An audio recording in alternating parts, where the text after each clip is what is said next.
Ladies and gentlemen, I want us to take a minute and watch a photo. This photo was taken yesterday. These photos were taken yesterday, not photos were taken yesterday during the bipartisan talks meeting in Bomas. And I understand, remember when Jubilee wanted to hold their NDC there, they were told the room was still under, some management, there was some renovation. I understand the journalists were actually saying that there is nothing like renovation going on there, so it was just declined.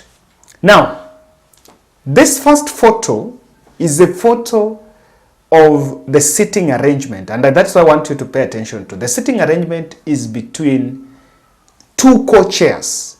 Kalonzo Musyoka chairing the Azimio side, and then on this other one, it was being chaired, Kenya Kwanza was being chaired by Cecil Mbarire before Kimani Ichun'gwa came. So the session started regardless of whether Kimani decided to play his funny politics of going late. Then that is the first photo. Now the second photo, after Kimani Ichun'gwa arrived, he took up the position of Cecil Mbarire, and Cecil Mbarire then became then Kimani Ichun'gwa took the position of co-chair on the Azimio side. What are you seeing here? Of course, it is very clear that the talks so far where it had started, there was absence of one man that was largely mentioned as the engine behind these talks, the former Nigerian president, Obasanjo. He was conspicuously missing, and the sitting arrangement already tells you that it's already a Kenyan affair. And I know some very good subscribers here were asking, where is Obasanjo, Kevin? Is he in charge of the talks? We changed the venue from Serena to Bomas, while we understand he was also operating within Serena, and he was not available anywhere there. What exactly is the game plan? Why Obasanjo is still not in the picture? And that is what I want to unpack in this podcast. I need to say that I've been trying to make some frantic efforts here to maybe find out, call some few people around on what about his whereabouts, because this is something that I know everyone in this country has really been paying attention to. But I may also remind you that Samia Suluhu came, we were told of a presence of Samia Suluhu in the country, and Raila revealed, but he was nowhere. We did not see photos of Samia Suluhu. Same to Ramaphosa. We were also told that at one point Ramaphosa was also in the country, but we never saw Ramaphosa. However, the deliberations of yesterday's meeting resolved some very binding terms of the engagement, one of which they had decided, or rather agreed unanimously, to make the talks be spearheaded with the three-tier team. The three-tier team will be headed by a secretariat. Then I've exclusively tried to ask within the Azimio ranks, and they're not, yes, they're a bit cagey on this, but it's more likely that Obasanjo might be part of the secretariat, but it has not yet been confirmed. Then there is going to be the negotiation team. Then the negotiation team is going to be supported by a technical staff. So the whole thing is really now being structured. Another development, and this is not really tied to this, but I realized that Azimio side also settled on Opiyo Wandayi as the spokesperson on the Azimio side. Unlike what is initially seen as Kalonzo Musyoka being that is a senior member is going to be the spokesperson, but the spokesperson of Azimio la Umoja in that is going to be Opiyo Wandayi. Then Jeremiah Kioni has also been injected as part of the support team. Ladies and gentlemen, I don't want us to drag this analysis, and that is why let's unpack where is Obasanjo, or why Obasanjo is still not, is yet to appear in public. Kindly subscribe to our channel. click the notification bell and like our video. Thank you very much for those who share our podcast. From where the former Nigerian president is seated, I see a possibility that he wants to appear and hold grip of the talks immediately he realizes there is a political goodwill. This is the truth. Because we have to look at it at his personal level. No one wants to engage in an activity that is deemed to fail. And clearly, even seated in the comfort of his hotel, wherever he is, when you sample video clips and you get translation, even the Kikuyu clips of Rigathi Gachagua and the Dede Nyoro and the leaders from Mount Kenya, it is not doubtful that the Kenya Kwanza has been showing zero goodwill in terms of these talks, unless there is some reverse psychology on their voters. They were playing some reverse psychology on the voters. Because to Obasanjo, if you succeed in this one in Kenya, then you've got also the credentials. As a former president, in his stature, peacekeeping is, or peace negotiation is part of his roles. So, and I seen he's part of the team that is negotiating the DRC Congo with the former president Uhuru Kenyatta. And I am saying this, that he decided to still stay in the background until he realizes, or rather that the talks is going to have goodwill. That could be it. Number two,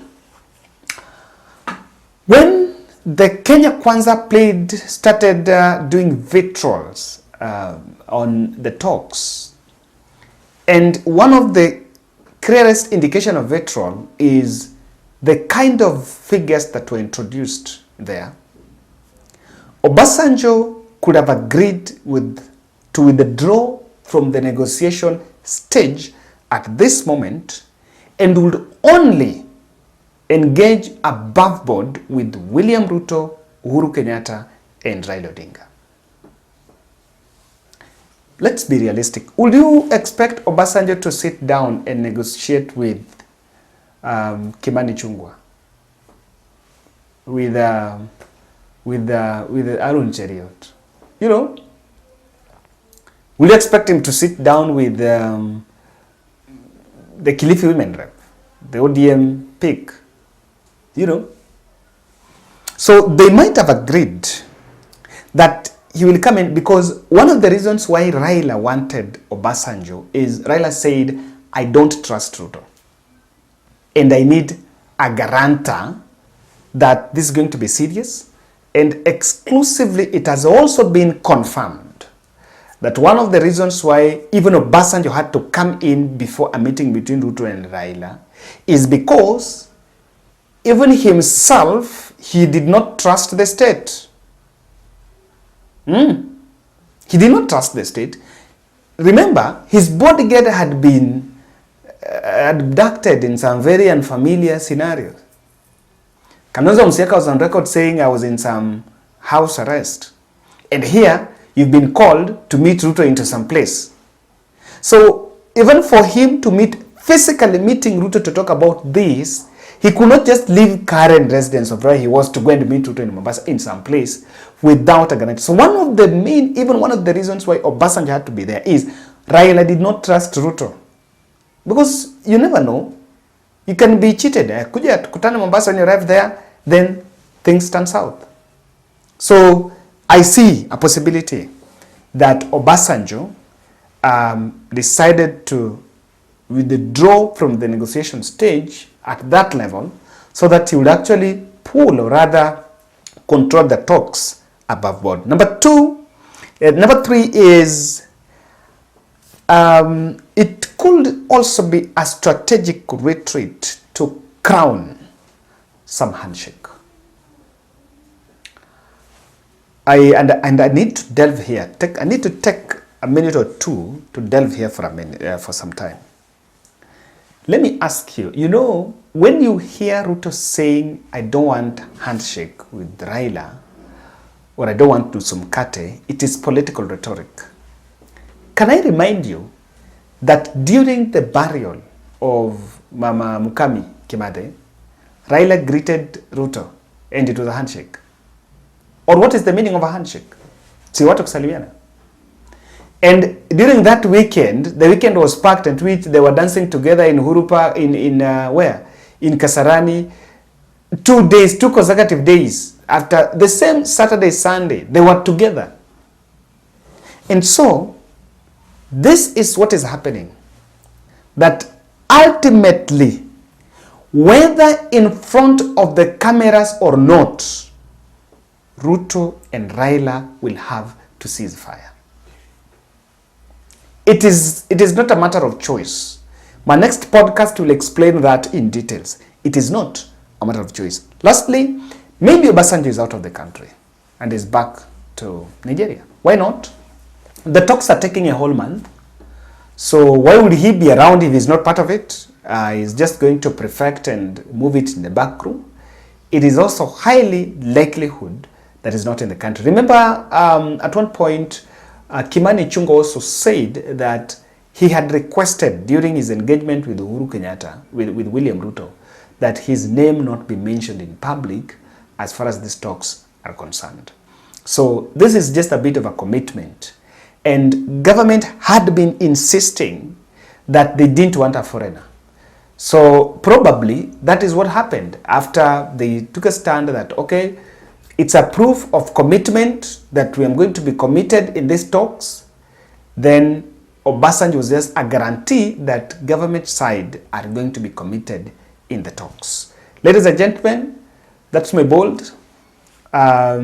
You work in a hotel where Obasanjo is. You remember this channel? Yeah, you can just tell us. It's not a top secret. Just tell us, oh, he's in the country. Nilimwona gym. Yeah, it's fine. But again, the people, Kenyan people, of course, are asking, where is Obasanjo? Ladies and gentlemen, that's my take. Let's meet in the next. I need to finish with this reminder. Are you moving some household items or your office furnitures from one place to the other? You are relocating from one town to the other. You've gotten a transfer.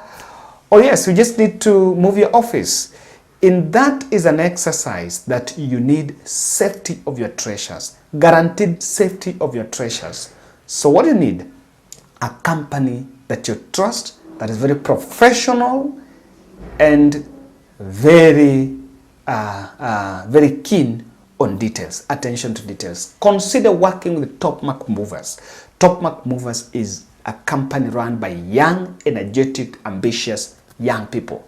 Ambitious, energetic young people, and they're making a living out of this. So support that.